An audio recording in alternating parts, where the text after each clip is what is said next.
Muito bem, meus amigos. Bom dia, boa tarde, boa noite, boa madrugada. Eu sou o Marcos Menezes, esse é mais um episódio do Abajur, que você tem análise, combate, papo e argumentação jurídica.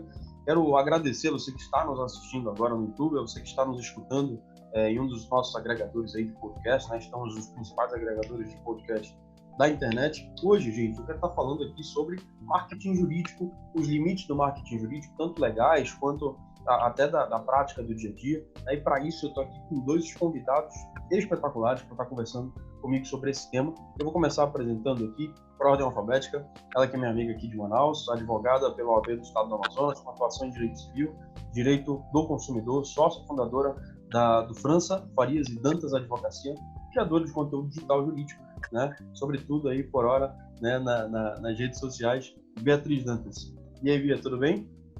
Oi, gente, tudo bem com vocês? É um prazer para mim estar aqui conversando com duas figuras, enfim, nesse quadro maravilhoso, né? E eu queria dizer que para mim é uma honra estar aqui com o PH, uma pessoa que eu acompanho nas redes sociais, já vi inúmeras lives, enfim, é uma honra mesmo trazer esse tema para vocês de marketing jurídico. Muito bem, como a Beatriz já adiantou, né, está aqui com a gente Pedro Henrique Lisboa, direto de Aracaju, no Sergipe, né? Ele que é advogado pela OAB do Estado de Sergipe, especialista em Direito Médico, né, pela UFSAL da Bahia, um MBA em Gestão de Saúde, membro da Comissão da Jovem Advocacia, nosso fundador do Lisboa Prado, né, Advocacia e Consultoria, palestrante, mentor de marketing jurídico. Ele, né, se coloca como um entusiasta de empreendedor jurídico, eu acho que ele é muito mais que isso, criador de conteúdo digital jurídico, Dr. PH. E aí, como é que vai? Fala, meu amigo, tudo bem, Marcos? Como vai? Primeiramente, obrigado pelo convite. Prazer também conhecer a Beatriz.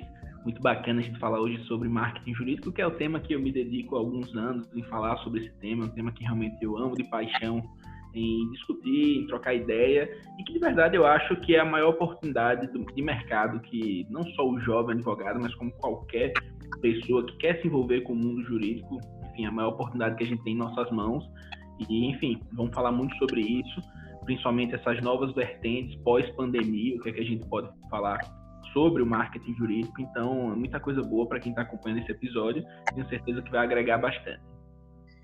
Muito bem, para fins de estabelecer uma linha de raciocínio crescente, né, para a gente ir começar do básico, começar parametrizando aqui a nossa discussão para depois entrar em aspectos um pouco mais complexos, eu diria, do marketing jurídico. Queria começar perguntando de vocês, eu direciono a pergunta para ti, PH. O que exatamente, para quem eventualmente não saiba, né, é o marketing jurídico? Boa pergunta, porque ninguém pergunta isso, ninguém pergunta o que é o marketing jurídico propriamente dito. E a gente que é do direito, a gente gosta muito desses conceitos, né? E se eu fosse deixar um conceito básico do que é o marketing jurídico, para mim são estratégias de posicionamento que ajudam o advogado a conquistar a autoridade. Eu falo advogado porque quando a gente fala, principalmente no marketing jurídico, ele tem esse viés do advogado, da advocacia como um todo, mas também pode ser utilizado para estudante de direito, para algum jurista, para bacharel, mas a ideia é que são estratégias combinadas que ajudam a pessoa a conquistar a autoridade. E a autoridade dentro desse mundo da rede social é aquilo que a pessoa lembra de um tema, lembra de uma área e ela lembra de você. Consequentemente, ela precisa de um advogado, ela vai lembrar de você naquele momento, porque você é uma pessoa que a ajuda, você é uma pessoa que a ensina sobre algum tema e é a pessoa de confiança quando ela precisa de um advogado. Então, meu conceito de marketing jurídico seria muito por esse sentido. Tem uma relação muito forte com criação, né, de uma autoimagem de autoridade, né, em determinado assunto, como tu bem mencionaste, né? Por exemplo, uma pessoa que atua, como por exemplo, eu destaco, e eu tenho citado ele bastante nas últimas semanas aqui no Abajur, é o Dr. Oswaldo Simonelli. Convidei ele para participar com a gente aqui de um episódio sobre direito médico. Infelizmente ele não pôde estar presente e prometeu que vai vir aí com a gente no futuro. O Dr. Oswaldo Simonelli tem um trabalho muito forte de marketing jurídico, voltado especificamente para o direito médico, né? E ele se promove, se coloca, porque de fato o né, como uma autoridade de direito médico, né? Mas e que tá, é isso que eu acho interessante, eu queria ouvir a Beatriz sobre isso. Não necessariamente o marketing jurídico possa ser praticado, possa ser exercido por advogados, né? Pode também ser utilizado por professores. Você vê muito professor, o que chamam um amigo meu chama de professor estrela. Eu acho uma expressão um pouco pejorativa. Mas professor show, né? Aquele professor blogueirinho e tal, que usa. Eu já fiz isso no passado para promover um curso preparatório para a OAB, né? Do qual eu participei. E também você vê por palestrantes, tem quem faça só para criar autoridade em determinada área, não específico, não exatamente, não necessariamente para, enfim, promover algum curso, promover a sua profissão, né? Enfim, queria ouvir a Beatriz sobre isso. Exatamente. Marcos, eu conheci esses tempos uma série de profissionais, não só advogados, como estudantes de direito, concurseiros mesmo, que têm produtos digitais para vender, né? E eles têm utilizado marketing jurídico muito forte. Eu mesmo, tempo desse, fiz um vídeo no Instagram, mas assim, totalmente despretensioso, contando sobre os meus estudos, minha rotina, porque eu também estudo, né? Para quem não sabe, sou concurseira também. E assim, viralizou no cursinho que eu faço. Então, até esse meio, eu tenho descoberto que é muito vasto, né? Assim, a gama de possibilidades dentro do marketing jurídico não se restringe realmente só à advocacia.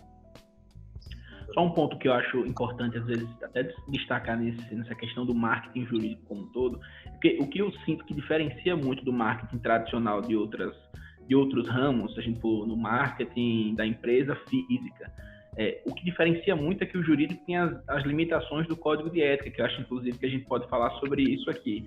Porque se a gente para ver um mercado, uma loja, você monta uma loja de vender sapato. A loja de vender sapato, ela pode colocar lá milhares de reais em anúncio patrocinado e propriamente vender, fazer uma oferta na rede social. E o jurídico tem essas limitações e, apesar de ser permitido você produzir conteúdo, você não pode mercantilizar a profissão. Então, por isso que eu acho que se diferencia muito quando a gente entra no ramo da advocacia propriamente dito, sabe? Se a gente for comparar com outros mercados. Então, eu acho que esse é o pulo do gato que diferencia o marketing jurídico dos demais. Exatamente. O Código de Ética da OAB começa a tratar, a partir do artigo 28 em diante, sobre a publicidade, né? E coloca uma série de vedações, né? Inclusive, uma das práticas que eu mais vejo acontecendo, eu queria perguntar de vocês exatamente qual é o limite, né, do marketing jurídico, da prática do marketing jurídico, tanto em rede social quanto por outros meios, né? Se existe um artigo 33, por exemplo, do Código de Ética, que no inciso 1º diz o seguinte: o advogado deve abster-se de responder com habitualidade consulta sobre matéria jurídica nos meios de comunicação social com o intuito de promover-se profissionalmente. Me parece que ele está dizendo aqui que o advogado deve abster-se de promover marketing jurídico. Queria entender de vocês, qual é o limite do marketing jurídico, levando em consideração que a gente tem essas vedações da publicidade pelo Código de Ética do Advogado? Marcos, só um ponto também importante, que em 2015 teve um novo Código de Ética da OAB e ele está regulamentando do 39 a 47 esse ponto da publicidade. Esse artigo 33, por exemplo, era do Código anterior, mas assim, essa mesma limitação continua existindo no atual, sabe? Assim, são termos muito subjetivos, coisas que a gente não sabe de verdade o que é que significa, né? Por exemplo, no artigo 39, que é a base da publicidade nesse novo Código de Ética, ele diz lá que é permitido que o advogado faça publicidade com conteúdo meramente informativo, que não tenha com a intenção a captação de clientela ou a mercantilização da profissão, desde que faça isso com discrição e sobriedade. Pontos que discrição e sobriedade, por exemplo, é uma coisa muito subjetiva. O que é uma coisa sóbria para mim pode não ser para o Marcos, pode não ser para a Beatriz, e vice-versa. Então, talvez o que eu teço mais crítica sobre esse tema exatamente é nesse ponto, né, dos pontos que são muito subjetivos, que um julgador de um TED do estado de São Paulo entende de uma forma, do estado do Amazonas entende de outra. Então, são coisas que você não tem de forma bem clara no Código de Ética, o que é que o advogado pode fazer, o que é que o jurista pode fazer, o que é que o estudante de direito pode fazer. Não tem isso de forma bem clara. Então, a gente fica muito à mercê do julgamento da pessoa que está decidindo. Então, de verdade, eu acho que, da forma como está hoje, traz mais insegurança do que segurança, sabe? A gente não tem de forma muito bem definida e a gente acaba trabalhando com o que tem lá escrito, o que é um conteúdo meramente informativo. Na minha visão, é aquele conteúdo educacional, é um conteúdo que educa, é um conteúdo que informa. Agora, até onde vai o limite disso, a gente não sabe.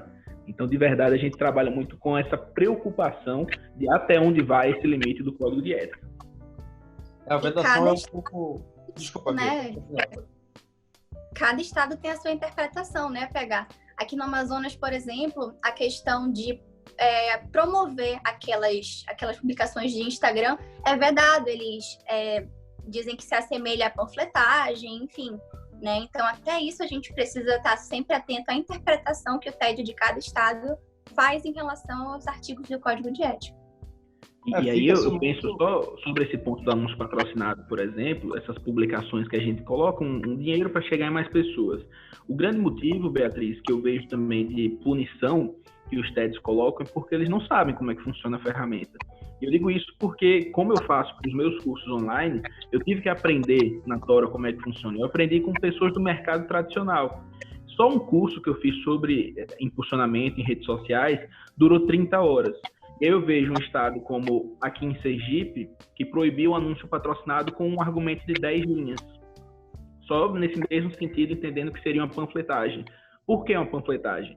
Eu nunca vi, por exemplo, um panfleto que ele durante o sinal aqui, alguma pessoa te entrega um panfleto contando sobre a história de um produto que a pessoa possui. É sempre oferta, é sempre venda. Então, no meu caso, já é proibido nós, advogados, produzirmos conteúdo voltado para a venda direta, né? A captação, a mercantilização da profissão. Então, eu não estou vendendo, eu estou só divulgando uma história, eu estou ensinando a pessoa sobre um direito que ela possui.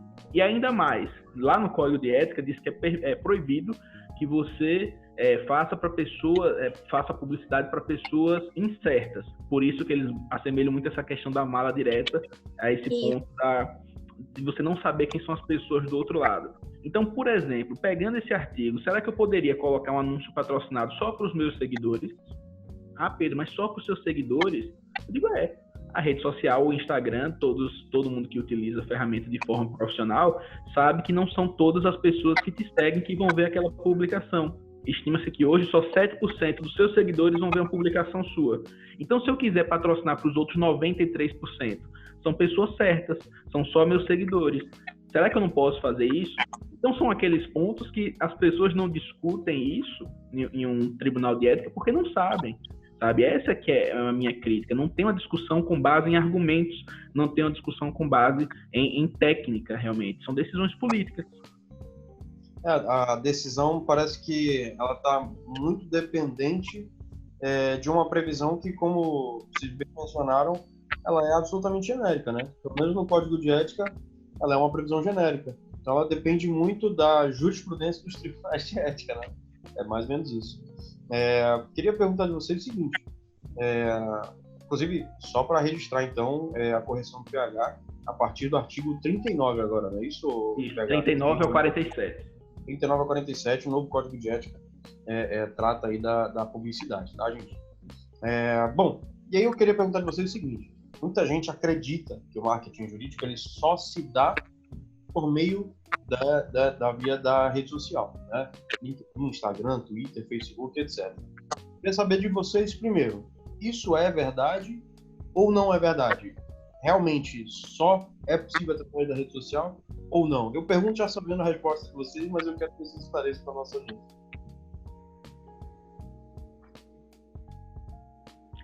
Então, na minha visão, hoje, a rede social, eu diria que é 80%, 90%, sabe?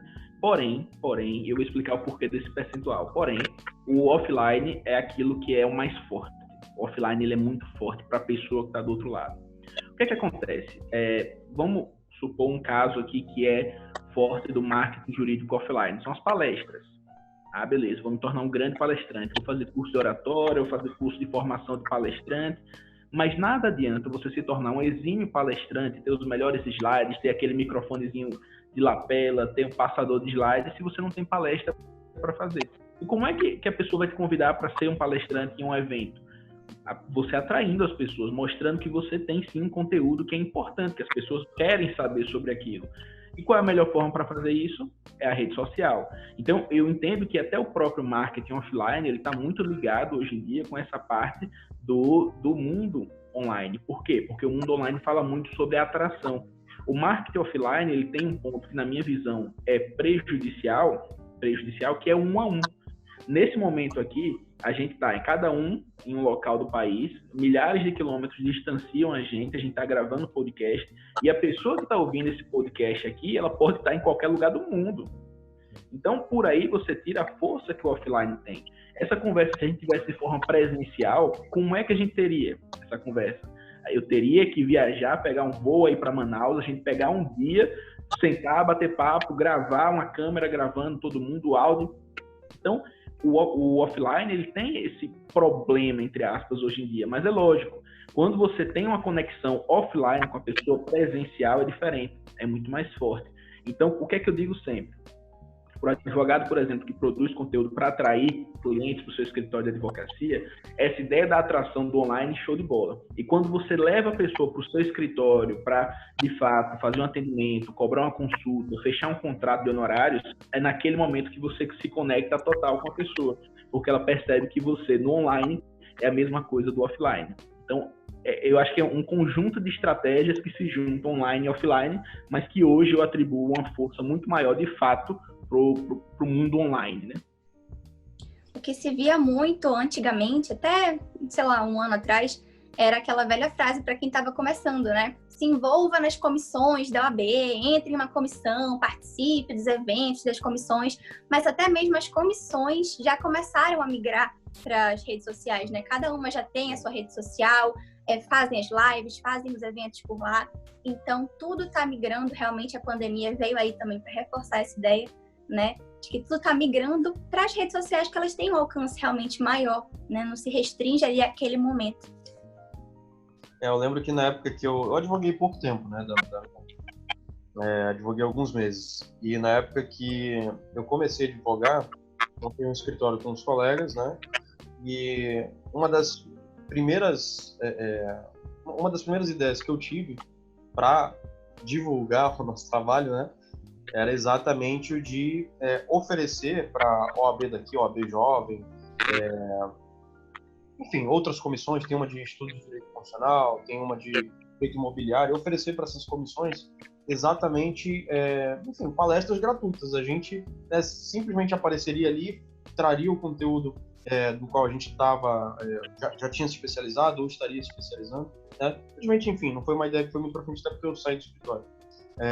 Mas não deixa de ser uma oportunidade, se duvidar, em se tratando da advocacia, é uma prática que depende muito de um networking local, óbvio, que é importante você ter um networking, né, em outro que amplie, né, o seu relacionamento para outros estados, para outros lugares do país e até outros lugares do mundo, né, se duvidar.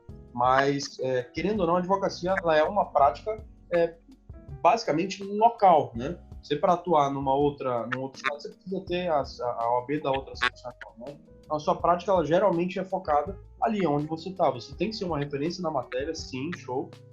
Mas, muito importante também, é ser uma referência naquela área específica, né? Pelo menos, para quem está começando, eu acredito que seja uma forma interessante de começar, né? Qual a opinião de vocês sobre isso? Então, eu acho que cada vez mais, como a Beatriz falou, essa pandemia, lógico, ela não tem nada de positivo, né, na pandemia, de tudo que vem acontecendo, né, enfim, dos reflexos disso tudo.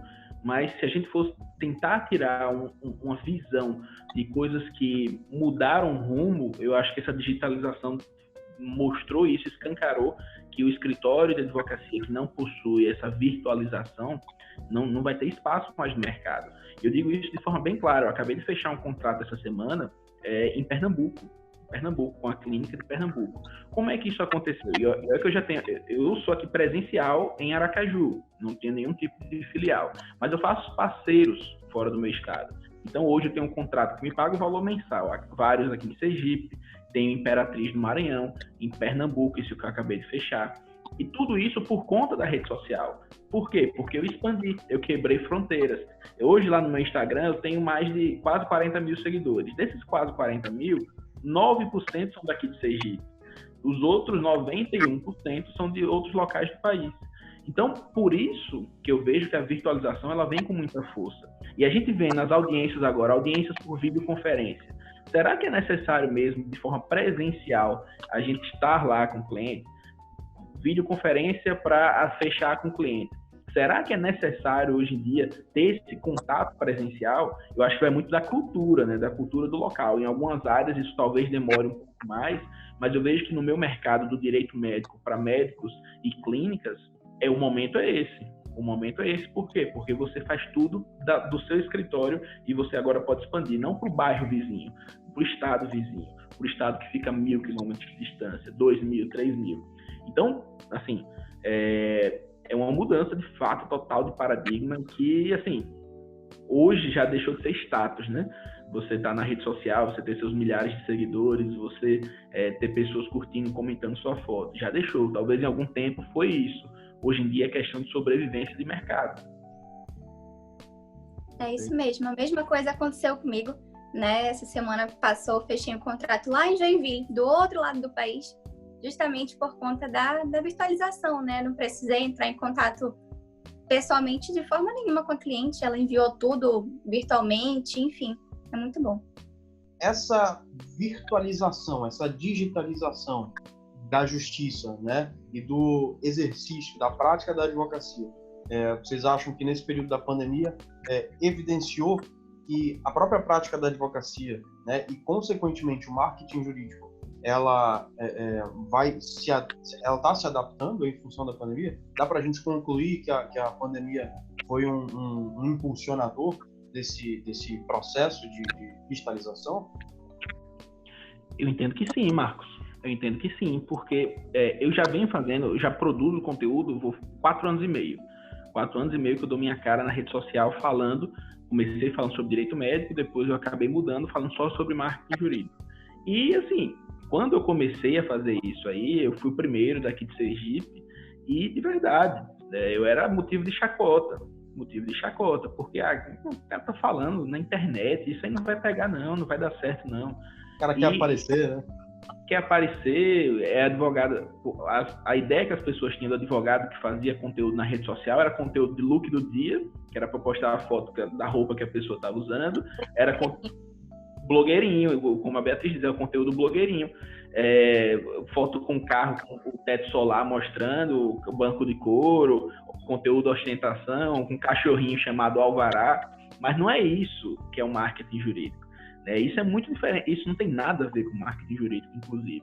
E o que eu percebi nessa pandemia, Marcos, foi que pessoas que vivem exclusivamente do mundo offline dentro da advocacia começaram a olhar com outros olhos. Então, aqueles advogados mais experientes, que eram daquele tipo, vou fazer uma palestra, vou fazer um jantar para empresários, começaram a fazer lives, começaram a consumir essas lives, começaram a perceber que, olha, isso aqui tem alguma coisa interessante.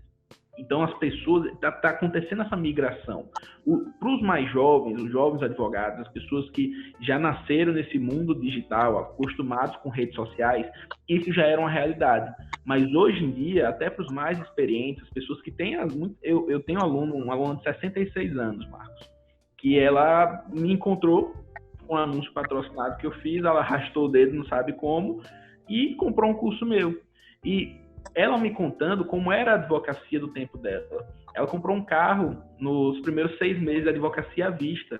Não, e o que é que você fez de diferente? Não, eu botei a placa do meu escritório e as pessoas começaram a chegar. 10, 20, 30 anos atrás, isso era diferente. Então, o que eu percebi é que essa pandemia ela só evidenciou a atenção das pessoas para a internet, mas não só para conteúdo de entretenimento, de você ver pegadinha, de você ver vídeos engraçados, vídeos interessantes, não. Agora para você consumir conteúdo e principalmente para você ensinar as pessoas, educar as pessoas sobre o que você faz e transformar isso em negócio, transformar isso em clientes. Então, sim, eu acho que a pandemia realmente evidenciou tudo isso. Bia, quero saber a tua opinião sobre isso também. Não, então, você estava falando do judiciário, né? Eu acredito, inclusive, que depois dessa pandemia, nada vai voltar ao normal, né? Acredito que seria muito bom, inclusive, se o judiciário começasse a incorporar essas questões de fazer audiências virtuais, né, cada vez mais, porque é uma coisa que facilita, né? Não tem aquela questão de tantos atrasos, assim, os atrasos são muito menores, né? É muito mais rápido, é muito mais eficiente, você tá ali virtualmente, sem precisar se deslocar até o fórum, enfim.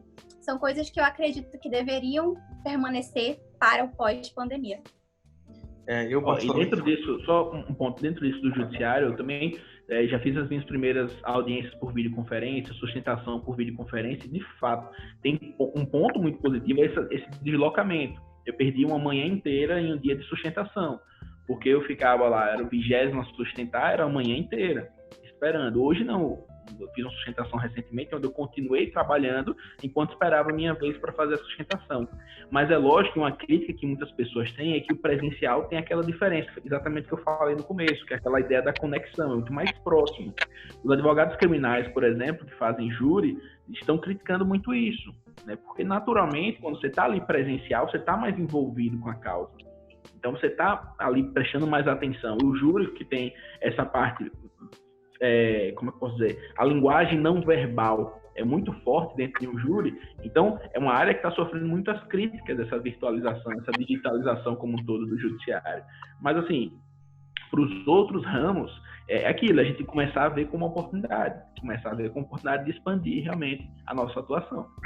Recentemente a gente teve uma resolução do CNJ vetando as audiências de custódia, né? Vocês não trabalham com criminal, né? Pelo menos não em regra, mas, enfim, as audiências de custódia, assim, pelo pacote anticrime, tiveram lá o seu dispositivo no CPP alterado para que só pudesse ser realizado com a presença, né, do investigado, com a presença do réu, né? Essa pandemia acabou ensejando, né, que fossem realizadas audiências de custódia, porque a audiência de custódia não pode parar, ela tem que acontecer de maneira virtual, né? E aí saiu essa resolução do CNJ recentemente vetando essa possibilidade, então volta para o dispositivo do CPP alterado pelo pacote anticrime. Essas audiências de custódia não podem mais ser realizadas virtualmente, elas têm que ser presencialmente. Então, quer dizer, inevitavelmente, algumas atividades, até em função desse fator presença, né, desse fator conexão que o PH bem mencionou, a gente vai ter alguns atos judiciais que ainda vão necessitar ser realizados presencialmente. Isso vai ser inevitável, né? Agora, que eu acredito, e eu acho que isso tem que ser levado adiante por quem está à frente disso em CNJ, né, e nas próprias cortes superiores, na própria OAB, no Conselho Federal, quem está à frente da justiça digital, né, desse debate, eu acho que tem que trazer à tona essa discussão para que essas mudanças que aconteceram de forma excepcional para a pandemia sejam mantidas. E como vocês falaram, deslocamento. Gente, eu moro, não sei se eu pegar aqui em Manaus, já veio aqui para Manaus, mas a Bia vai saber do que eu estou falando. Eu moro no Parque 10. O Ministério Público fica na Ponta Negra. Daqui para Ponta Negra, gente, eu gasto para ir para voltar no mínimo 1h15, se não 2 horas, dependendo do momento do tráfego, para me deslocar. Sendo que são 2 horas que eu podia efetivamente estar atuando em mais processos aqui no meu home office, né? Então, quer dizer, são adaptações que trazem praticidade, trazem eficiência, trazem redução de custos, né? Redução de gastos. A gente tem falado sobre isso aqui em vários episódios, mas voltando para o marketing jurídico, né? Para a gente não perder, embora esse tema seja muito interessante, e eu acho que linka, né, com tudo que a gente está falando, acaba que as redes sociais elas viram uma plataforma de comunicação principal, né, do advogado para com o cliente, uma vez que você também não está fazendo reuniões, não está fazendo nada disso, né? Reuniões presenciais, eu digo, né? Eu pergunto a vocês, na parte do marketing, já que, né, conforme disse o PH, as redes sociais ocupam aí mais ou menos 80%, né, do marketing jurídico, né, ou deveriam, qual o grau de importância dos outros meios e que outros meios são esses? Né? Tirando esses que a gente mencionou, né, de participar de comissão, promover palestras, eventos presenciais, que outros meios virtuais que o advogado pode utilizar para promover seu marketing jurídico? Meios virtuais? Foi isso? Isso. Meios virtuais. Vamos lá. Você pode produzir conteúdo no Instagram, você pode produzir conteúdo no Facebook, conteúdo no Telegram, conteúdo no YouTube, no status do WhatsApp, e-mail marketing, sites, landing page, é uma infinidade. O que eu digo sempre é o seguinte: faça conteúdo onde o seu público está. Então aí a pessoa diz assim, PH, eu atuo com direito previdenciário, onde é que eu tenho que produzir conteúdo? Eu gosto muito do Instagram. Será que o seu público previdenciário está no Instagram? Eu acredito que não. Eu acredito que a maioria do público do previdenciário está lá no Facebook. No Facebook ainda tem muita gente. No status do WhatsApp. Mas eu nunca postei nada no status do WhatsApp. Poste para você ver. Então, assim, nesse mundo digital, você tem uma infinidade de ferramentas de onde você pode colocar. Artigos. Vou postar um artigo aonde? Vou postar um artigo no meu blog próprio do escritório, ou posto no Jus Brasil, ou posto no LinkedIn, ou vou para algum tipo de plataforma, colunista jurídico do site tal. Então, é uma infinidade de possibilidades, Marcos. Assim, não tem como a gente simplificar em uma ou outra. Eu, por exemplo, hoje tento estar em todas as redes sociais de alguma forma, às vezes replicando o mesmo conteúdo em uma e em outra, porque eu sei que o meu público está em basicamente todas elas. O que eu tenho que fazer é aparecer para elas. Eu acho que esse é a grande chave. Você precisa aparecer para essa pessoa, independente de onde ela esteja. E escolher, né, o nicho, PH, porque a gente tem que saber para quem que a gente está produzindo conteúdo, né? Cada advogado também pode ter várias personas, como se fala, né? Vários públicos-alvo.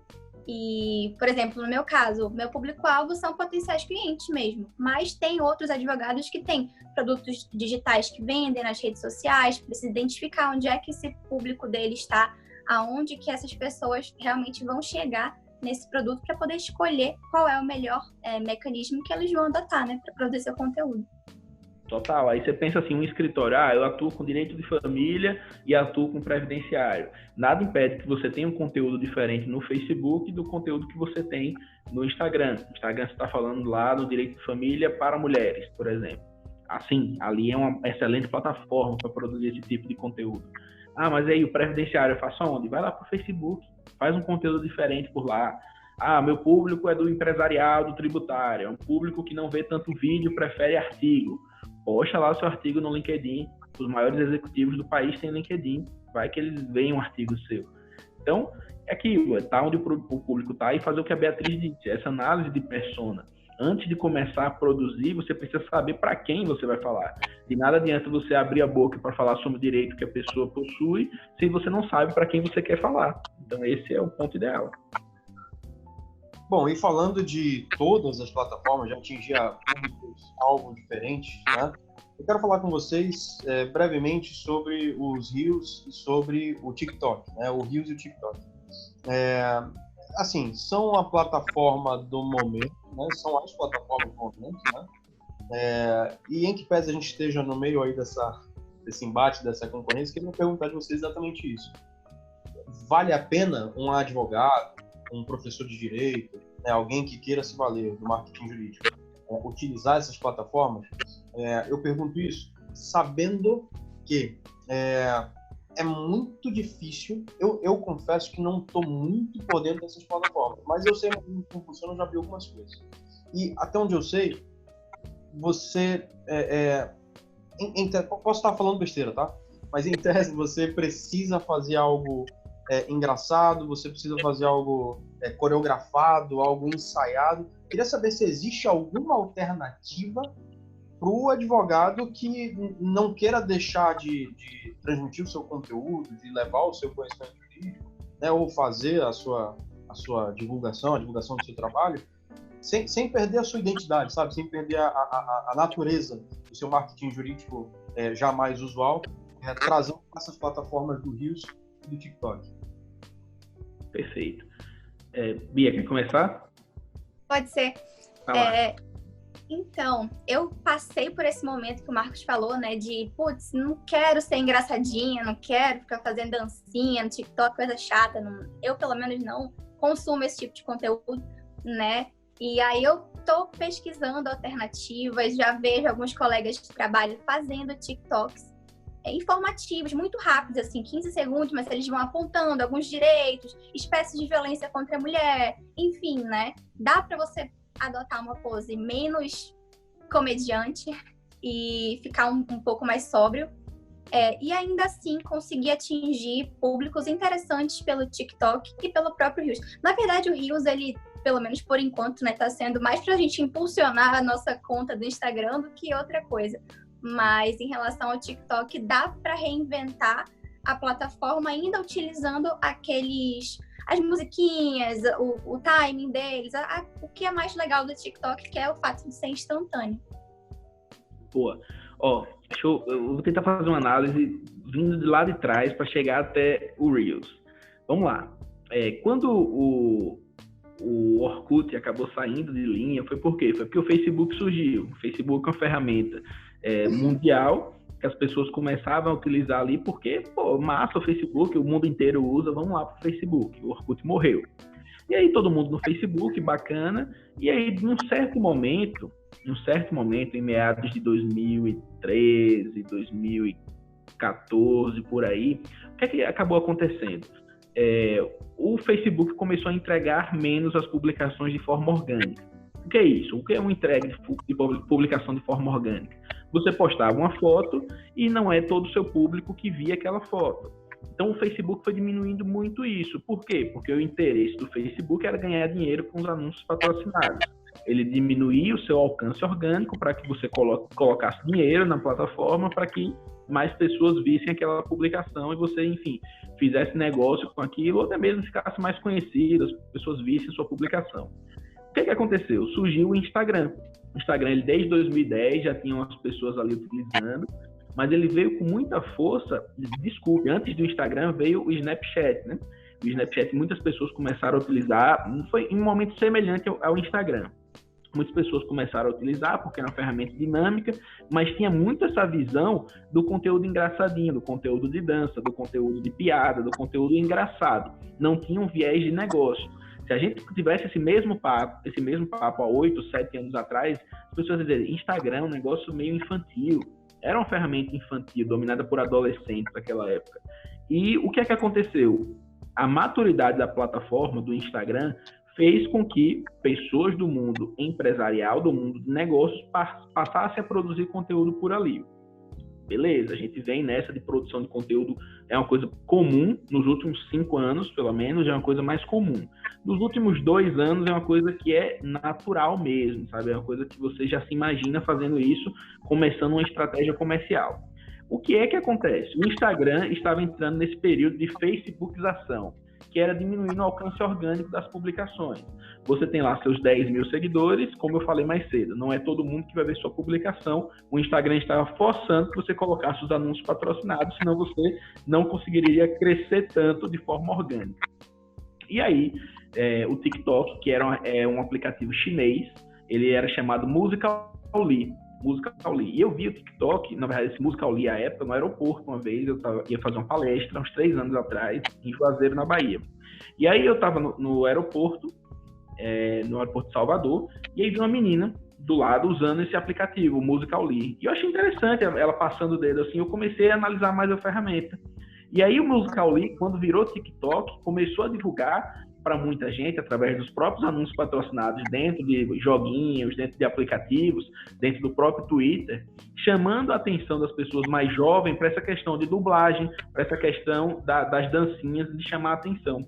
E o TikTok, ele tem um alcance orgânico absurdo. Por quê? Porque se você tem lá pouquíssimos seguidores, você faz um vídeo que é interessante, o TikTok começa a mostrar, de acordo com o algoritmo dele, a sua publicação para outras pessoas. E principalmente aqui no Brasil, nesse período de pandemia, muitas pessoas migraram do Instagram, que estava se tornando a rede social paga para esse tipo de produção de conteúdo, para ir para o TikTok para ficarem conhecidas por lá. Por quê? Porque estava entregando muito de forma orgânica. Logo quando surgiu o TikTok assim, com mais força, que foi no final do ano passado aqui no Brasil, eu fiz um vídeo lá e eu consegui 1000 visualizações naquele vídeo, mesmo tendo 30 seguidores. E aí eu disse, bacana, muito massa, você tem um número pequeno de seguidores, mas a publicação alcança muita gente. Na quarentena, muita gente saiu do Instagram, foi migrando. E o Instagram, que é do grupo Facebook, né, o Mark Zuckerberg, percebendo que ia acontecer o que aconteceu com o Instagram naquele momento, que tirou muita gente do Facebook, não querendo gastar para comprar outra rede social como o TikTok, foi lá e mudou o Cenas, que é uma forma que tinha já no Instagram, que era comum aqui no Brasil e em alguns outros países, e transformou o Reels, criou o Reels, que é uma plataforma muito semelhante ao Instagram, de entrega orgânica. Eu, por exemplo, no momento da gente estar gravando esse podcast, tenho 14 vídeos lá no TikTok, e eu já tenho mais de 150 mil visualizações só nesses vídeos do TikTok, 150 mil visualizações no Reels, só nesses vídeos do Reels. Por quê? Porque está entregando muito de forma orgânica. Se eu quisesse ter 150 mil visualizações em um vídeo padrão, daqueles vídeos de 1 minuto ou no IGTV, eu gastaria por baixo uns 30 mil reais de anúncio patrocinado. Então, por aí você percebe que o alcance orgânico do Reels está insano, que é uma ferramenta muito boa de atração de novas pessoas para o seu conteúdo. E aí eu fiz essa análise toda do período histórico para trazer para agora, que essa briga entre TikTok e Instagram é maravilhosa para quem já produz conteúdo no Instagram, por exemplo. Por quê? Porque o Instagram tende a divulgar mais as nossas publicações para pessoas que têm interesse naquele público, tipo. Né? Como é? Para não perder o usuário, né? Para não perder público. Exatamente, para não perder o público. Então, o grande desafio que nós da área jurídica temos nesse momento é conseguir fazer um conteúdo em 15 segundos. E eu digo, eu assumo, essa é uma dificuldade que eu tenho muito grande. Mas se vocês forem lá no meu Reels hoje, vocês vão ver que tem vários conteúdos ensinando a pessoa, dando dicas rápidas para as pessoas. E aí é aquilo que dói em muitos advogados. O advogado não consegue ser rápido, porque em tudo nosso direito tem exceção, em tudo tem depende. Então, o que a gente precisa ter é um conteúdo direto, um conteúdo rápido, sem muita profundidade. É o conteúdo típico de atração.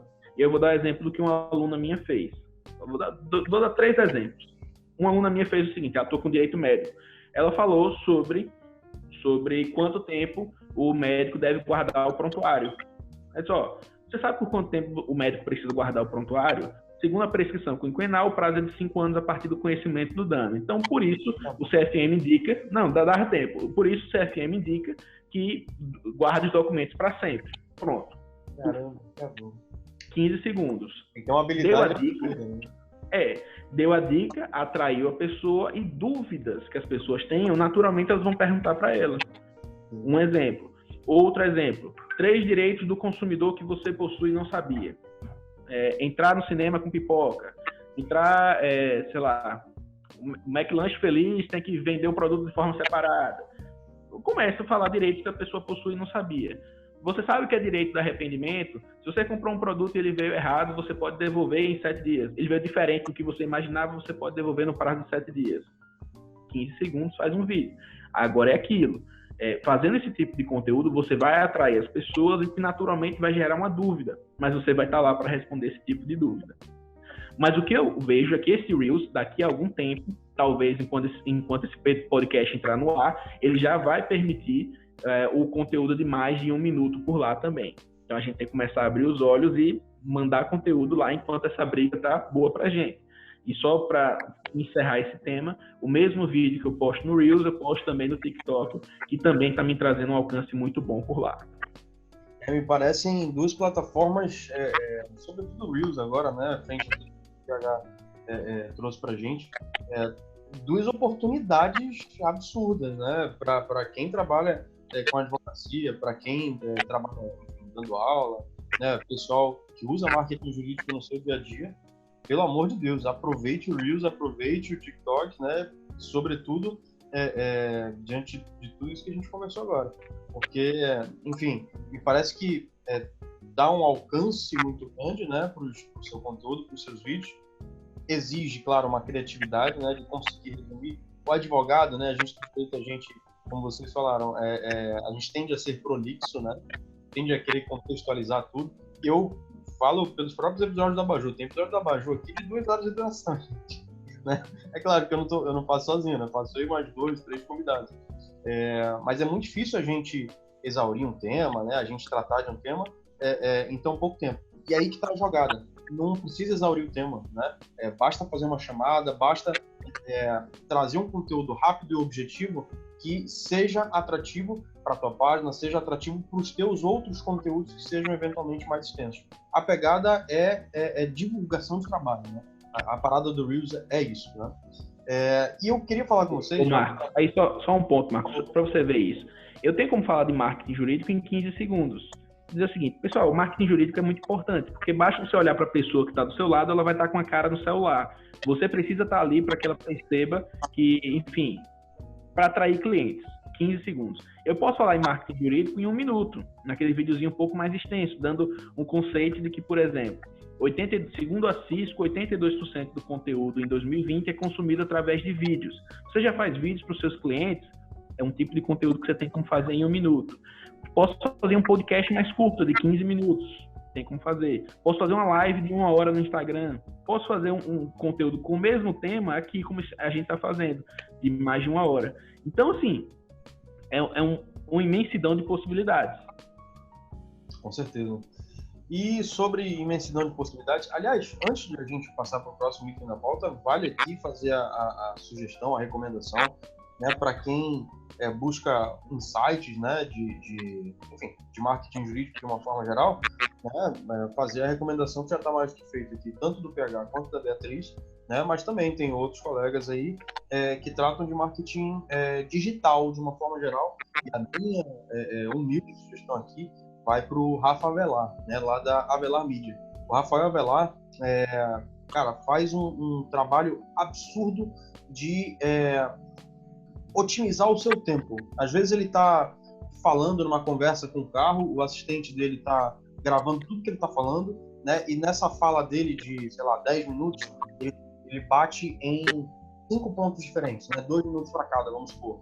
Aqueles 10 minutos que ele gravou já gera conteúdo para 5 dias da semana diferentes, porque um vídeo na semana fala daquele assunto que ele falou em 2 minutos, outro no outro período de 2 minutos que ele falou, e ele tem insights sobre marketing digital, e aí vale a pena para o advogado, para o professor, para quem use o marketing jurídico, adaptar para o mundo jurídico, mas é uma fonte muito interessante de insights, né, de ideias para marketing digital também. Associo aqui imediatamente aos trabalhos que os nossos 2 convidados fazem também, é importante dar uma olhada lá. É a minha recomendação humilde, tá bom? Bom, e só falando sobre o Rafa Avelar, essa parte que ele diz muito sobre a documentação da vida, e que eu acho que é uma tendência de fato para o advogado no futuro. Enquanto a gente ainda está nessa parte de você para aqui em frente a uma câmera e começa a gravar sobre algum tema, eu acho que para o futuro, os maiores players do mercado, que eu espero ser um dos pioneiros a fazer isso na advocacia, eu quero fazer a mesma coisa, contratar uma pessoa para ficar aqui ao meu lado a lado, gravando o que eu falo, trocando ideia comigo, e ele vai, edita e posta aquele conteúdo nas minhas redes. Então, e por quê? Porque você vai começar a documentar a sua vida, não mais parar para gravar aqui, porque a gente sabe que isso demora um certo tempo. E quando a gente é sozinho, é difícil fazer isso, né? É a parte de produção, de edição, de estratégia, então é uma tendência realmente de mercado. Eles têm um trabalho de registro muito interessante, porque eles devem ter isso tabelado em algum lugar. Sei lá, numa planilhazinha do Excel mesmo, tem lá numa linha, vídeos no Instagram, sei lá, um exemplo genérico.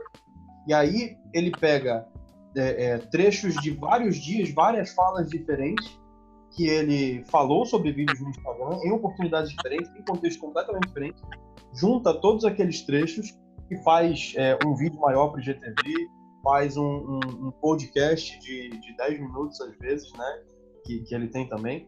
É impressionante o quanto eles conseguem otimizar o tempo deles e converter isso numa produção em larga escala de conteúdo digital. Vale a pena dar uma olhada. Gente, falamos aqui sobre os meios mais recentes, né, Reels e TikTok. Eu queria um rápido comentário de vocês acerca do mais clássico, né, dos meios de comunicação, dos meios de promoção pessoal no meio virtual, que é o LinkedIn.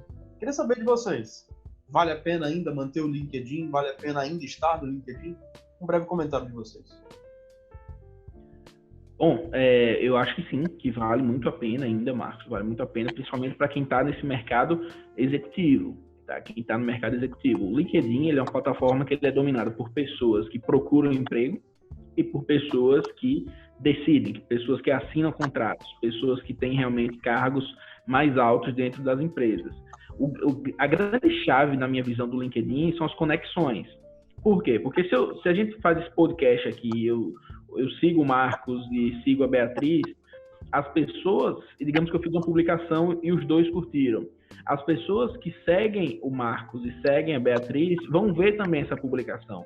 Eu acho que essa é uma das vantagens do LinkedIn. Você consegue, de forma orgânica, sem gastar nada lá, que está começando agora, inclusive, a plataforma de anúncios no LinkedIn, você consegue atingir muitas pessoas que não conhecem seu trabalho, por conta das curtidas dos outros.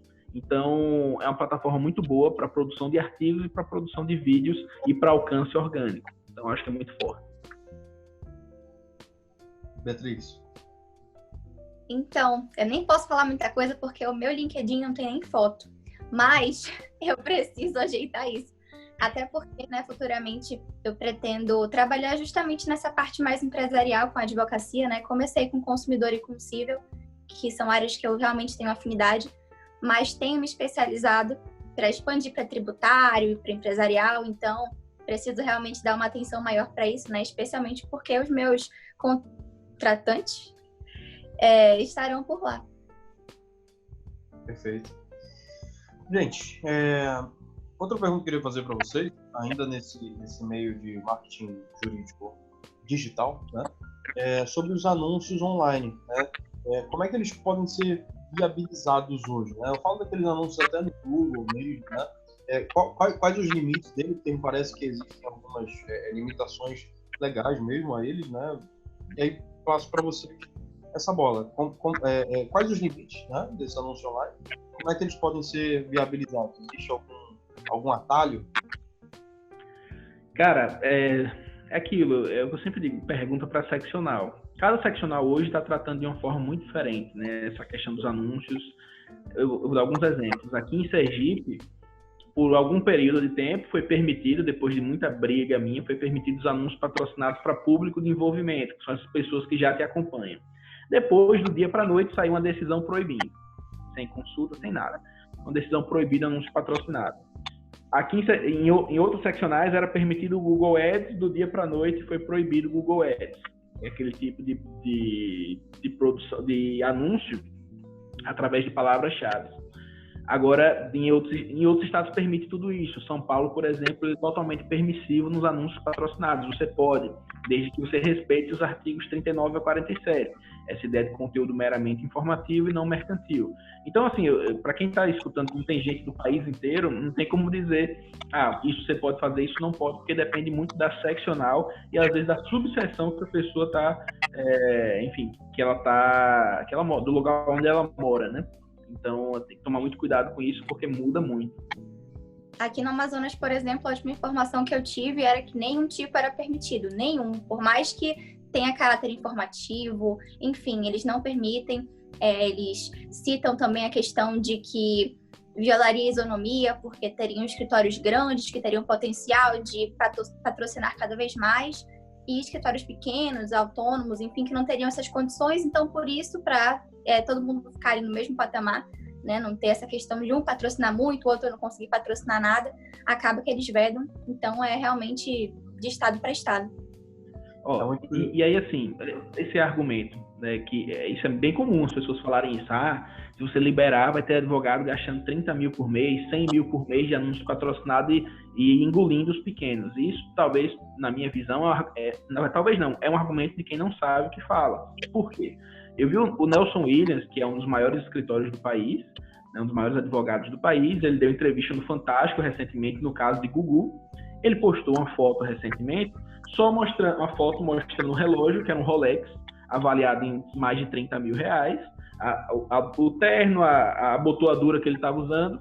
O tipo de cliente dele é outro. Com uma publicação como essa, se ele patrocinar uma publicação dessa, ele não quer atrair o beneficiário previdenciário que recebe um benefício de prestação continuada. Ele não quer atrair o seu vizinho ali da esquina que não conhece seu trabalho. Ele quer atrair casos de grande repercussão. ele topa, para ele botar 30 mil de patrocinado para atingir um cliente que paga 100 mil, para ele é show de bola. Mas assim, é uma percepção muito diferente. E o José Andrade, um dia desse, fez um conteúdo que fez uma analogia a isso, para mim foi brilhante. O anúncio patrocinado nada mais é do que um microfone. Por quê? Digamos que nós somos cantores de rua. E aí eu estou cantando ali na rua, as pessoas que estão à minha volta estão ouvindo o que eu estou cantando, a forma como eu estou cantando. Se eu coloco um microfone, mais pessoas vão ouvir aquilo ali. E a tendência é que quanto mais você aumenta a potência do microfone ou coloca um trio elétrico, mais pessoas escutem. Agora, de nada adianta mais pessoas escutando se sua música for ruim. Então, esse é o grande ponto. E assim, entrando na parte técnica, dentro da própria parte dos anúncios patrocinados, o advogado, a OAB pode solicitar dentro de um anúncio patrocinado o seu extrato dos seus anúncios, de quanto é que você pagou, de como é que você fez o anúncio. O problema é que falta interesse em buscar isso. A OAB poderia limitar. Os escritórios podem sim fazer anúncio patrocinado desde que R$2.000 por mês no máximo, R$1.000 por mês. E tem como ter uma fiscalização. Os escritórios que utilizarem anúncio patrocinado têm que mandar para cá todo mês o extrato da conta de anúncio. De conta, né? Tem como fazer. O problema aí é que tá. Tem interesse em fazer? Não tem. E aí a gente vê um ponto desse quando a gente analisa o artigo 45 lá do Código de Ética, que diz que é permitido que os advogados patrocinem eventos jurídicos, patrocinem publicações jurídicas, mas o anúncio patrocinado não pode. E aí eu lembro que uma vez me ligaram para dizer que eu tinha sido selecionado como um dos advogados referências do país. Eu disse, pô, que massa, meu sonho tá naquela revista e tal. Quando eu parei para analisar, um papo muito bonito, fizeram uma videoconferência, muito legal, muito bacana, você só tem que pagar uma cota. E a cota era R$17.000. Bom. E aí você para e diz assim, pô, então quer dizer que isso é permitido, você pagar R$17.000, agora o anúncio patrocinado de 20, de R$5, de 10, que seja, não pode. Então, é aquele ponto que eu me questiono realmente, se a intenção é blindar, é proteger a advocacia, ou se realmente é blindar uma parte da advocacia, que já tem dinheiro, que já tem espaço no mercado, e em detrimento da outra, principalmente os mais jovens. Criação de conteúdo para o YouTube e para agregadores de podcast, os famosos podcasts. Vocês são a favor de que todo advogado tenha isso ou não? Na minha visão, sim, desde que respeite o 39 a 47 do Código de Ética, conteúdo meramente informativo, não mercantil, que não vede a captação direta de clientela. YouTube é a segunda maior plataforma de pesquisas do mundo. As pessoas pesquisam primeiro no Google, depois no YouTube. Então é uma plataforma que sim, que você tem como produzir conteúdo sobre algum tema específico e atrair um público muito bacana. E podcasts, na minha visão, é uma plataforma em crescimento. Eu também tenho os meus podcasts, mais de 2 anos já que produzo podcasts, e já são mais de 25 mil visualizações só em podcasts. Mas por quê? Porque é uma plataforma que ainda é pouco utilizada. Muita gente nem sabe o que é um podcast. E aí eu trago como exemplo o Nerdcast, que foi um podcast que surgiu acho que em 2010 ou 2009, e hoje eles são o maior podcast do mundo. Por quê? Porque eles vêm produzindo há muito tempo. Já são mais de 800 episódios, salvo engano. Não me recordo o número exato. Por aí. Mas assim, é uma plataforma que tende muito ao crescimento. Porque, por exemplo, tem muita gente que está não vendo, mas está ouvindo a gente nesse exato momento no carro, indo trabalhar, na academia, lavando prato, fazendo atividade doméstica, qualquer que seja, uma atividade manual, qualquer que seja, e está economizando tempo. Então, o podcast dá isso. Você consegue consumir um conteúdo de valor fazendo uma atividade mecânica. Eu tenho aqui um processo com 60 nexos. Você já está tudo separadinho lá, você só vai colocando, escutando um podcast aqui. Vou correr 10 quilômetros, coloca o podcast e vai ouvindo. Então, é uma forma muito boa de otimizar conteúdo. Aqui em Manaus mesmo, nós temos o professor Márcio, né? Márcio Cavalcante, do Dizer o Direito, que tem o Dodcast, que é o podcast do Dizer o Direito, que é sensacional, assim, eu mesma escuto sempre. Acho que realmente, como o PH falou, é uma forma de você conseguir que as pessoas otimizem o tempo. E o YouTube é legal porque é pesquisável no Google também, né? Você joga lá uma palavra-chave, os vídeos no YouTube vão aparecer diferentemente do Instagram. Você faz um IGTV, por exemplo, só quem está na sua plataforma que consegue ter o acesso àquele vídeo. E no YouTube, até porque fica lá muito mais tempo, né? Assim, em termos de... O crescimento das views lá é muito maior do que seu IGTV, porque não fica ultrapassado o vídeo, vamos dizer assim, né? E o YouTube continua entregando para novas pessoas que pesquisam, diferentemente do IGTV. Então, são alcances diferentes, são complementares. Acredito que é interessante, sim. Quanto mais ferramentas o advogado utiliza, maior vai ser o alcance deles. Perfeito. Esse ponto que a Beatriz falou, eu acho imprescindível. Por quê? Porque no Instagram é uma rede social que, quando você posta um conteúdo, ele vai aparecer na tela da pessoa. De que forma? Ela tá ali abaixando o dedo, rolando o dedo na tela. Então ela tá vendo ali... Tá o quê? É muito efêmero, é muito rápido. Isso. Aí, assim, ela tá passando o dedo na tela. Aí vem um meme. Aí vem uma foto de homem de sunga. Aí vem uma foto de mulher de biquíni. Aí vem um meme de Bolsonaro. E aí depois, quando vem um conteúdo seu, é um conteúdo que, naturalmente, ele tem que ser mais rápido e ela vai consumir rápido aquele conteúdo. Se você começa com muita enrolação... Oi, pessoal, tudo bem? Meu nome é Pedro Henrique Lisboa, sou especialista em direito médico. A pessoa já passou direto. Então, por isso que é um conteúdo que tem que ser rápido e atrativo para a pessoa que está vendo, para que ela continue assistindo. Já no YouTube, como a Beatriz disse, não. Você pesquisa pelo tema. Você digitou algum tema que é do seu interesse, então a pessoa quer consumir aquele conteúdo. E, naturalmente, ela passa mais tempo vendo aquele conteúdo. Porque você não apareceu na tela dela do nada, enquanto ela estava fazendo outra coisa que não era o interesse naquele momento.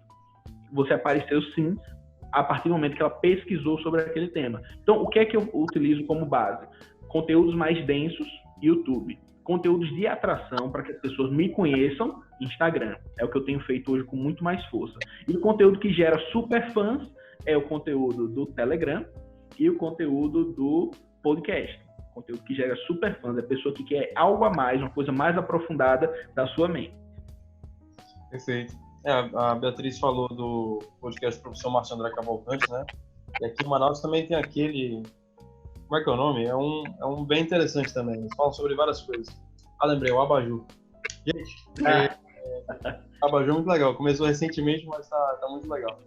Cara, inclusive, me perguntaram isso um tempo desse. Tipo, você vai falar o quê? Vai falar de direito constitucional e administrativo? Porque quando eu dava dicas, né, em Instagram e tal, como professor, não sei o quê, eu dava dicas de direito público, que é a matéria na qual me especializei, a matéria para a qual eu me propus a dar aula, né? E aí me perguntaram, vai ser só direito constitucional e administrativo, só direito público? Eu, não, vai ser mais do que isso. Entendi, vai ser só para advogados? Eu, não, também. Vai ser para todo mundo. Aí, como assim para todo mundo? Vai falar de direito constitucional, de direito administrativo, de, sei lá, de direito penal, de direito digital, de direito médico? Vamos falar de tudo isso. Cara, tu não vai conseguir um nicho para ti. Eu, como não? O Nerdcast tem episódio de cinema, tem episódio de ciência, tem episódio de história e atrai todo mundo. Por que eu não posso produzir conteúdo sobre todas as áreas do direito, que já é um nicho por si só, né? Eu acho que esse fato de sempre trazer especialistas de determinadas áreas me permite abordar todos os temas com qualidade. E aí, enfim, assim como eu, por exemplo, não escuto um Nerdcast que trata de algum assunto, sei lá, de física, que não é uma parada que me atrai muito, eu vou escutar os de cinema, os de música, não sei o quê. Do mesmo jeito, quem gosta, né, de direito administrativo vai escutar os podcasts de direito administrativo, quem gosta de direito penal vai escutar isso também, quem gosta de marketing jurídico vai escutar isso aqui, né, quem se interessa, enfim. E uma outra observação que eu queria fazer também, em relação a isso que vocês falaram, era essa questão do que o PH falou, né, sobre esses conteúdos mais objetivos no Instagram, né? E no Baju eu comecei com isso, né? Na verdade, como eu falei para vocês, né, eu comecei com uma bem despretensiosa, eu só queria gravar essas conversas que eu tinha com alguns colegas. Ainda aqui em Manaus, você vai ver que os primeiros episódios são de colegas locais aqui, depois eu fui expandindo mais a ideia do Baju em si, né? E eu tinha esses dois meios. Eu disponibilizava a gravação que eu faço do vídeo no Zoom no YouTube, né? E o áudio em podcast. E ainda eu fazia uns drops, eu chamava de drops, né? O que eram drops? Eram trechos do vídeo longo, né? Do vídeo principal, no Instagram, né? Na minha conta pessoal, o Abaju não tinha nem conta no Instagram ainda, é tudo muito recente. E aí eu percebi que ainda que eram trechos, ainda assim eram muito longos. Porque, tipo, você tinha, no primeiro episódio, por exemplo, reflexos da pandemia no direito constitucional. Eu estou aqui com o professor Denison Oliveira, professor de direito constitucional. E eu conversando com ele, a gente fala sobre qual dos estados de exceção é mais adequado para lidar com a pandemia, né? A gente falou sobre estado de sítio, estado de defesa, a calamidade pública e a emergência, né? E primeiro a gente conversou um pouco sobre cada instituto, quais os seus, enfim, os seus elementos técnicos, jurídicos e tudo mais, e depois a gente chegou a uma conclusão de qual era mais adequado. Isso aqui, só para eu explicar para vocês, demorou 30 segundos o que a gente falou, né? E a gente conversando mesmo deu 10 minutos, né? Isso, jogando no IGTV, pode ser que seja atrativo para algumas pessoas, mas é um nicho muito pequeno, né? Então, penso assim, esses vídeos, até mesmo do IGTV, tem que ser realmente o máximo objetivo possível, né? Porque, senão, realmente, você não consegue captar a atenção e, consequentemente, não consegue ter o alcance que você espera, né? E Marcos, aí, ó, só uma ideia para você dentro dessa pergunta. O conteúdo que ia atrair as pessoas não é qual é a melhor forma de estado de exceção durante a pandemia. Seria o que é estado de sítio. E é aquele conteúdo rápido. A pessoa ensina sobre estado de sítio e ela para e diz assim, pô, será que tem mais disso aqui?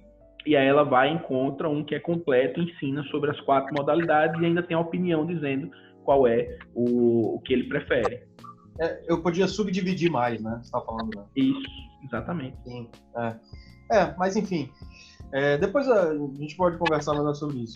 E vale uma dica também, para quem quer produzir conteúdo no YouTube, cada vez mais a gente vê advogados produzindo conteúdo para o YouTube, de uma plataforma gratuita que tem, não sei se o PH conhece, gosta, usa, que é o vidIQ, né? VIDIQ. Ele te permite, enfim, otimizar a publicização do seu conteúdo, do seu vídeo, né, à medida em que ele te diz quais são as tags que você está usando que são mais adequadas, né, quais são as tags que você acha que são adequadas, que estão bem colocadas num ranking geral de tags. Por exemplo, para divulgar esse aqui, se eu colocar, por exemplo, marketing jurídico, é uma tag.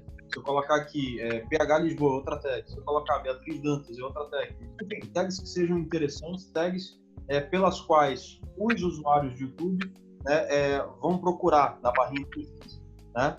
E aí posso colocar algum subtema que a gente tratou que seja interessante, tipo bio, sei lá, enfim. Essa plataforma vidIQ, ela te permite otimizar nesse sentido, né? Escolher as tags corretas, comparar o teu conteúdo com outros canais que, enfim, produzam conteúdo similar ao teu, né?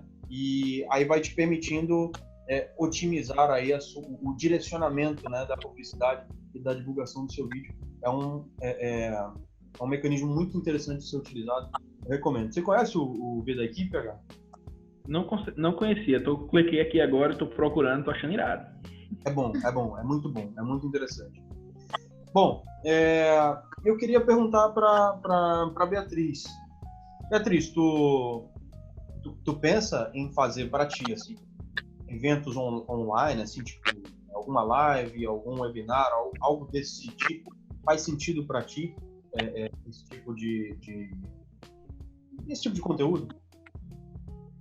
Então, eu já até recebi, né, um convite para uma live, mas o que eu não consigo hoje é encaixar na minha agenda, né, no meu tempo.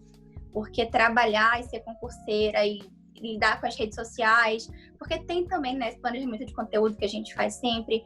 Eu tiro 2 dias da minha semana inteiros, praticamente, para produzir conteúdo. Tudo que eu posto, tudo que eu faço, eu tenho esse planejamento.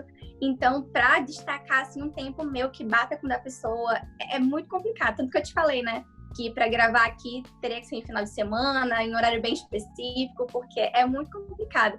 Mas assim que eu conseguir me organizar, eu pretendo, com certeza. Legal. O PH tem algumas lives bem legais, sobretudo no YouTube, né, PH? Isso, toda semana eu dou uma aula, toda terça-feira. Eu dou uma aula no YouTube sobre um tema específico do marketing jurídico. Muito daquilo que eu falei hoje, né? É aquele conteúdo bem aprofundado sobre um tema específico. Então, passo 1 hora falando só sobre um tema específico. Então, toda terça-feira eu faço isso, deixo disponível até o domingo, 23h59, depois eu fecho e disponibilizo só para as pessoas que estão lá no meu curso online, que é o Clube do Marketing Jurídico. Massa. Vamos deixar o link de tudo aqui na descrição, vai estar tudo aí, o podcast do PH, o conteúdo do PH, o Instagram da Beatriz também, vai estar tudo disponível na descrição para você que está assistindo no YouTube e para quem está nos ouvindo no podcast também vou deixar na descrição do podcast. Bom, gente, para a gente conseguir otimizar a nossa pauta aqui, matar 2 coelhos com uma cajadada só e a gente ir fechando, eu quero perguntar de vocês o seguinte: existe uma linha tênue, né, entre Jus Brasil, migalhas, você pode contribuir com esses canais, né? Existe um filtro, né, para isso, principalmente do migalhas, né? Mas o Jus Brasil, você pode veicular seus artigos lá com mais facilidade, né? E além de Jus Brasil, migalhas e outros similares, você tem a produção de artigos científicos tradicional, essa que o advogado clássico está mais acostumado a utilizar. Eu queria perguntar de vocês, num bolo só, qual a importância da produção de artigos, né? E como que dá para equilibrar a produção de conteúdo digital, em vídeo, em podcast, a produção de artigos para serem veiculados virtualmente nesses blogs, né? Blogs não, nesses portais, né? Jus Brasil, migalhas, e a produção de artigos meramente científicos que vão ser publicados em revistas, né? Nesses meios mais clássicos, né, de divulgação de trabalho científico jurídico. Boa. Vamos lá.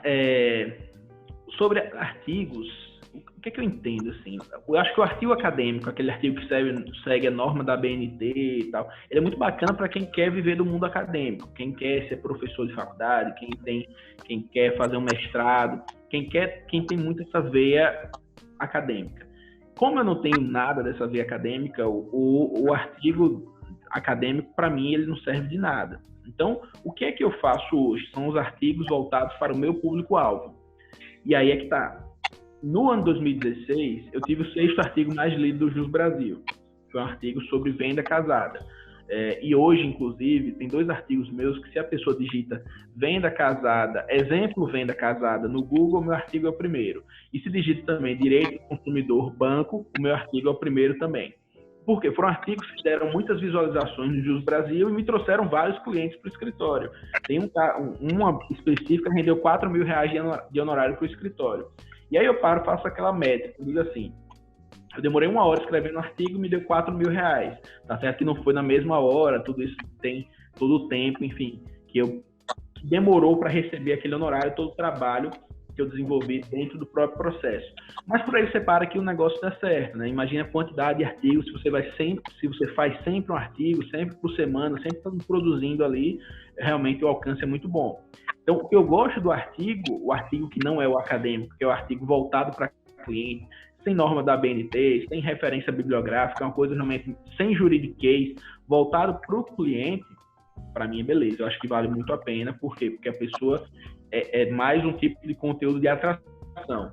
Digitou no Google sobre aquele tema, apareceu o seu artigo, a pessoa entendeu alguma coisa, percebeu que tem o direito, ou então ficou com alguma dúvida, entra em contato com você, você acaba fechando o contrato e acaba ganhando dinheiro com isso. Então, na minha visão, dessa forma funciona pra caramba. O que muita gente faz, e que eu acho que é um problema no começo, é só publicar artigos em um blog próprio.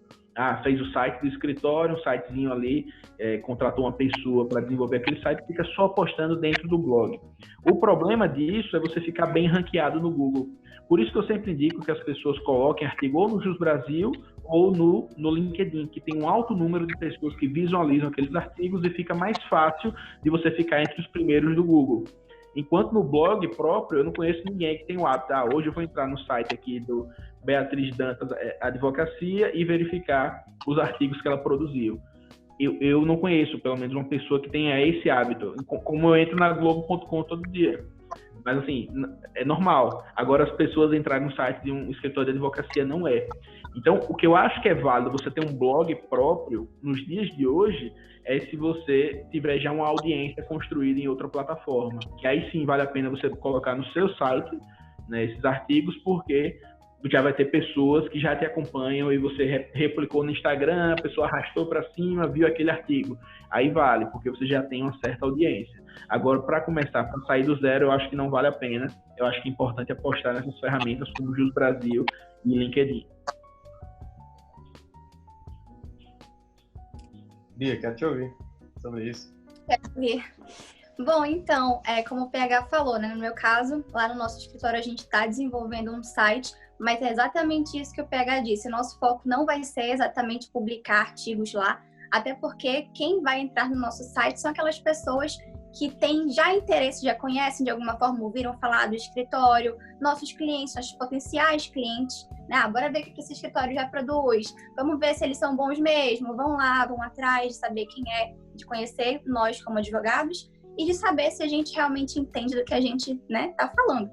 Mas para fins de aumentar nosso alcance, de atingir novas pessoas, é um meio que hoje em dia realmente não faz muito sentido, né? Ninguém realmente faz, como o PH falou, sair lá botando no Google o nome do escritório e procurando artigos em sites de escritório. Eu só acho que vale a pena na questão de presença digital. De que forma eu faria? O mesmo artigo que eu publiquei no Jus Brasil, eu publicaria no LinkedIn e publicaria também no site, mas em momentos diferentes para o Google não sentir que é spam. Então, sei lá, em mês de julho eu publiquei o artigo no Jus Brasil. Em agosto eu pego aquele mesmo artigo que eu publiquei em julho no Jus Brasil, coloco no LinkedIn. Esse mesmo artigo, no mês de setembro, eu publico lá no meu site. Exatamente para você ter essa frequência, né? Sempre estar publicando e ter essa presença digital para quando o cliente que já conhece seu escritório ou já conhece algum dos advogados do seu escritório, ele vê que você tem uma presença digital, tem conteúdo ali produzido. Então, eu acho que vale a pena nesse ponto, como uma estratégia a mais de compartilhar em mais um local, não como principal. Muito bem. Bom, para a gente ir finalizando, queria perguntar de vocês já uma espécie de consultoria, uma breve consultoria gratuita aqui, né, de vocês, para quem está escutando a gente que enfim, queira aprender a fazer marketing jurídico da forma mais adequada, né?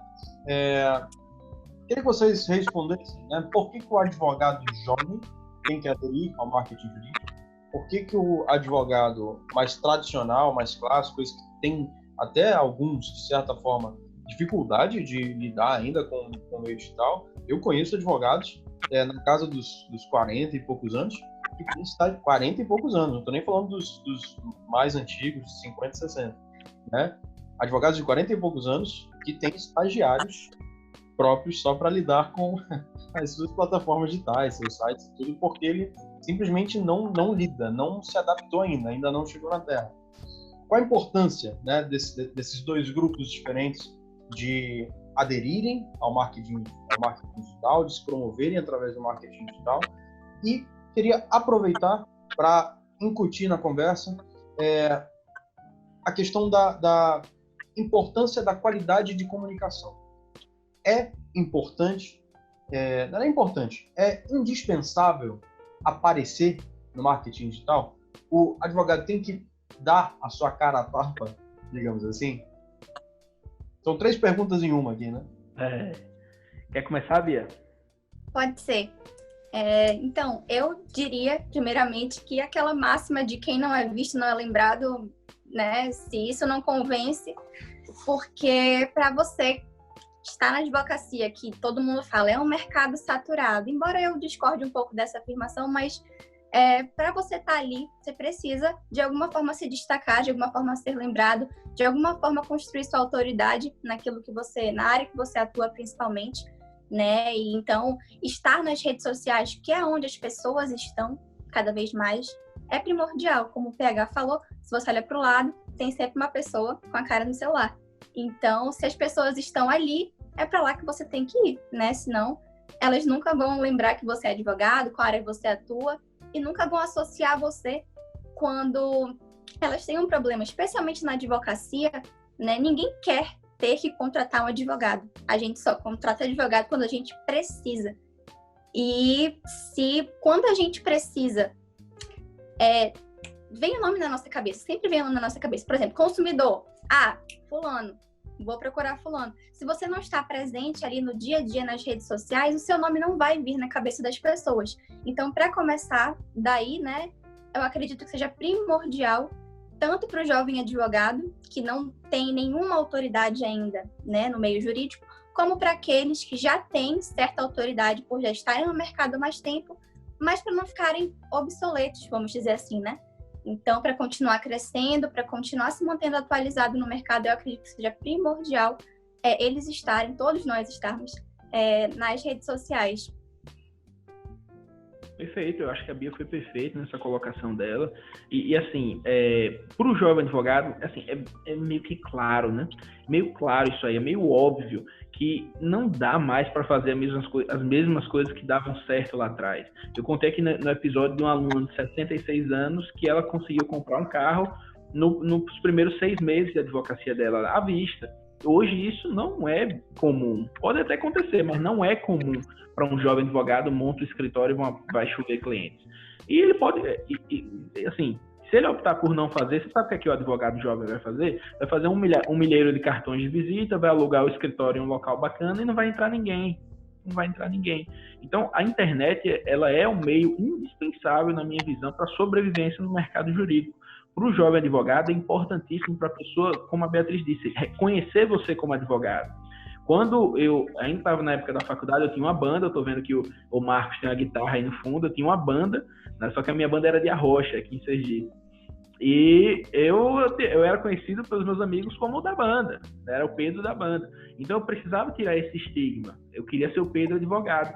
E hoje em dia eu tenho certeza que todo mundo sabe, todo mundo que está à minha volta, ou já me viu em algum momento, sabe que eu sou advogado. Por quê? Porque é muito tempo produzindo conteúdo. Então a percepção que os outros têm sobre mim é do Pedro advogado, isso para mim é muito forte. E para o advogado mais experiente, se não fizer, tem dois sentidos. Ou o advogado já está rico, mais experiente já está rico e não está preocupado com isso, ainda é uma marolinha, digamos assim. Ou o advogado é aquele tipo de advogado que ainda não conseguiu ou que está perdendo espaço de mercado por conta dos jovens. Se o advogado não se adaptar, ele vai ser engolido. Da mesma forma, está perdendo clientes para os jovens advogados que fazem isso, que produzem conteúdo. Então, é uma escolha também que você coloca. Ou você se adapta ou você está fora. Infelizmente ou felizmente para muitas pessoas, é dessa forma que acontece. E aí o Marcos falou uma coisa assim, eu tenho como me posicionar, eu tenho como fazer o marketing jurídico sem aparecer? Eu acho que tem, mas ele não é tão efetivo, ele não é tão forte do que o presencial. Porque aqui, por exemplo, tem muita gente que pode estar escutando através de um podcast, só ouvindo a gente. Mas tem gente que está vendo a gente aqui, sem edição nenhuma, vendo aqui na cara o que a gente está falando sobre esse tema. Então isso é muito mais forte. Mas lógico, sim, tem como ter resultado, mas você conta nos dedos as pessoas que têm resultado sem aparecer tanto. Você vê o Samerage é um juiz e ele produz o conteúdo dele, ele faz vários textões. É uma imagem simples com a frase e vários textões. Ele tem resultado. Mas quantos dele existem? São pouquíssimos. Você conta nos dedos. Enquanto pessoas que aparecem, que dão a cara para bater, digamos assim, são maiores, tem mais gente assim tendo resultados. Porque ainda é uma coisa contra-intuitiva, ainda não é uma coisa normal. A gente não aprende marketing jurídico na faculdade, pelo menos por enquanto. Então, de verdade, eu acho que a melhor forma é sim aparecer. Mas nada impede que a pessoa comece sem aparecer, através da produção única e exclusiva de artigos, através depois de um podcast, que é só o áudio, através de um banner no Instagram, ela criou o próprio banner no Instagram, e depois começa a fazer vídeos, começa a fazer lives, começa a fazer webinários, o que quer que seja. Mas eu acho que é uma estratégia que não precisa ser excluída da produção de conteúdo da pessoa, mas precisa se tratar como uma meta, começar a aparecer. Perfeito. Eu quando comecei, né, de novo, menciono aqui o exemplo do curso preparatório do Focus Park, né, eu não tinha esse costume, né, de falar com câmera, dar uma dica para uma câmera, né, me soou muito estranho no começo, né. Isso tem 1 ano já, né, e a gente vai se adaptando, né, a gente vai treinando, a cada vídeo novo, por mais curto que esteja, ele te exige ali pelo menos fazer um roteirinho, você vai se adequando, você vai se adaptando, né? E mesmo quem já tem uma bagagem maior, já tem mais experiência, acha tudo muito estranho, acho que vale, né, enfim, dar o braço a torcer, né, e como vocês falaram, se adaptar, porque é o que o mercado exige, né? O que o mercado está exigindo para quem trabalha com o consumidor, com clientela, né, de uma forma geral, tem que se adaptar, né? Senão é passado para trás, né? Isso é inevitável. Bom, meus amigos, Pedro Henrique Lisboa, Beatriz Dantas, muito obrigado pela participação de vocês. Eu não sei como agradecer, vocês dispuseram aqui tempo precioso da tarde de vocês para estar conversando aqui com a Baju. Tentei extrair o máximo de vocês. E eu vou passar a bola para vocês fazerem as considerações finais. Nessas considerações finais, eu queria que vocês traçassem aí um diagnóstico diante dessa visão apocalíptica e escatológica que alguns caras estão trazendo aí, dizendo que o marketing jurídico está saturando, o marketing jurídico já está chegando no limite. Essa previsão apocalíptica, ela faz sentido? Qual é a perspectiva sobre o futuro do marketing jurídico nesse contexto todo? E quero que vocês aproveitem para se despedir da nossa audiência. Muito obrigado pela participação de vocês. Beatriz, começa contigo. Bom, primeiramente, Marcos, muito obrigada pelo convite.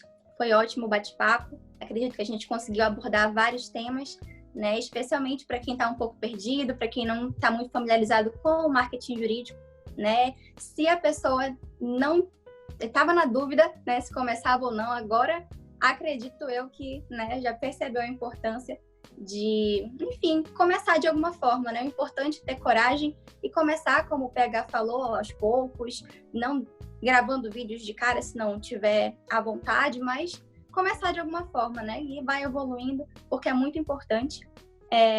E em questão do marketing jurídico estar saturado, eu acredito que esse mercado é muito democrático, né? Que existe espaço para todo mundo crescer junto, fazer parcerias, conhecer pessoas, criar conexões. Eu acho que, inclusive, aquela questão do vídeo é importante porque a gente cria conexão com quem está vendo a gente, né? E a pessoa gosta de se conectar com outra pessoa, ela quer saber quem está por trás daquele conteúdo. Então, esse mundo do marketing jurídico só tende a crescer. Eu acredito que está saturado. Não é uma realidade, acho que tem espaço, sim, para todo mundo. E cada um tem a sua personalidade, cada um tem a sua forma de produzir conteúdo. E é isso, faça do seu jeito, mais fácil. Ótimo. Sobre essa visão apocalíptica, né, primeiro ponto, assim, Marcos, eu começo a lembrar de quando eu comecei. Quando eu comecei, há um pouco mais de 4 anos, todo mundo dizia que isso não ia dar certo. Era o que eu mais escutava. Não vai dar certo, não vai dar certo. E hoje eu já começo a ver as primeiras pessoas dizendo que está saturado. E isso me assusta, porque eu acho que as pessoas estão vendo outro mundo. Assim, quem começou lá atrás, hoje está colhendo frutos que são realmente muito positivos, sabe? Sendo assim, aberto e transparente com vocês, hoje eu faturo uma coisa que eu nunca imaginava ganhar em um ano, faturo em um mês. E por aí eu paro e assim, às vezes eu olho a visão pequena do mercado que as pessoas de fora têm, sabe? Muita gente diz assim, meu Deus, está saturado, porque vê muita gente fazendo. Mas a gente vive numa bolha, sabe? Você que é advogado, está escutando esse podcast, você pode me seguir, pode seguir o Marcos, seguir a Beatriz, você segue vários outros advogados que também produzem. E às vezes você tem a falsa impressão de que isso está soberbado, que tem muita gente fazendo, e não está. Fora desse mercado, dessa bolha que a gente vive, tem muita gente que sequer faz ideia que ela possui um direito específico, que ela não conhece nenhum advogado e ela não sabe de verdade, ela vive na escuridão, digamos assim. Então, você na rede social, você tem como ser aquela pessoa que vai dar lanterna para ela, vai mostrar que ela possui algum direito, vai mostrar como é que ela pode proteger esse direito, como é que ela pode garantir esse direito. Então, você faz parte disso. E, de verdade, é um mercado muito lucrativo, muito lucrativo. As pessoas não têm noção disso aqui. E, para quem diz que isso aqui está saturado, a minha visão é que a gente não chegou ainda nem em 10% do mercado, sabe? Do mercado digital. Eu fico muito tranquilo hoje em dia, pelo que eu venho construindo, os meus planos daqui para o futuro. Se alguém estivesse na minha mente, ficaria assustado dos planos megalomaníacos, mas por aí só para ver como a força disso tudo é muito forte, sabe? Ainda acho que tem espaço para quem vai surgir daqui a 2, 3, 5 anos. Eu ainda acho que vai ter espaço. Talvez a partir disso não tenha mais. Talvez a partir dessa tendência que o mercado cresça demais nos próximos meses, mas talvez daqui a 3, 5 anos não tenha mais. Isso a gente só vai ter como ter essa resposta clara daqui para frente. Mas, de verdade, pessoal, eu acho que isso está apenas começando, esse tipo de modelo de negócio, de estratégia dentro do escritório de advocacia, dentro do mundo jurídico. E, de verdade, quem tiver qualquer tipo de dúvida, quem ainda está preocupado com isso, o conselho que eu poderia dar é que faça mesmo estando preocupado, mesmo sem achar que isso não dá certo. Porque talvez, quando você acordar, a galera já vai ter pegado o seu espaço, você já vai ter sido atropelado no mercado jurídico. Então, só agradecer também, Marcos, pelo convite. Obrigado, Beatriz, também, que pôde dividir comigo essas falas. Mas foi muito bacana estar aqui com vocês do Abaju. E tenho certeza, para quem está escutando esse episódio aqui em 2025, em 2026, a pessoa vai dizer, olha como era o Abaju lá atrás, começando. Então, para vocês terem uma noção do poder da internet, né? Isso aqui é muito bacana. Vamos lá, pessoal. Quem quiser consumir mais conteúdo, só seguir lá o @ph.lisboa, que é muito conteúdo para vocês sobre marketing jurídico. Vale dizer que os Instagrams de vocês dois aparecem o episódio inteiro do Abaju aí embaixo dos vídeos de cada um. Gente, mais uma vez agradeço demais. A gente passou um pouquinho da hora que a gente combinou, mas acho que valeu a pena. E, assim, em relação a começar, eu acho que esse é o mais importante, né? Começa, cara. Só começa, vai fazendo, você vai aprimorando, vai evoluindo. Se você comparar esse episódio aqui já com o primeiro, já vai ter uma diferença na edição, já vai ter uma diferença. A gente já foi evoluindo também passo a passo, tanto na edição do vídeo quanto na edição do áudio. Então só começa, vai crescendo, vai evoluindo, que as coisas tendem a ir melhorando e aí sendo cada vez mais divulgado, sobretudo se você faz um conteúdo de qualidade, né? É o mais importante. Se o conteúdo, como a Beatriz e o PH falaram mais cedo, né? Se o conteúdo não for bom, não adianta. Aí você pode dar a pirueta que você quiser, você não vai conseguir engajar, né? Muito obrigado, meus amigos, e muito obrigado a você que está nos acompanhando no YouTube, no podcast. Até o próximo episódio da Abaju. Não esqueça de deixar aí o seu like, não esqueça de comentar o que você achou do episódio. Não esqueça de voltar daqui a 6 anos para ver como é que está o Abaju depois de 6 anos. Grande abraço, até mais.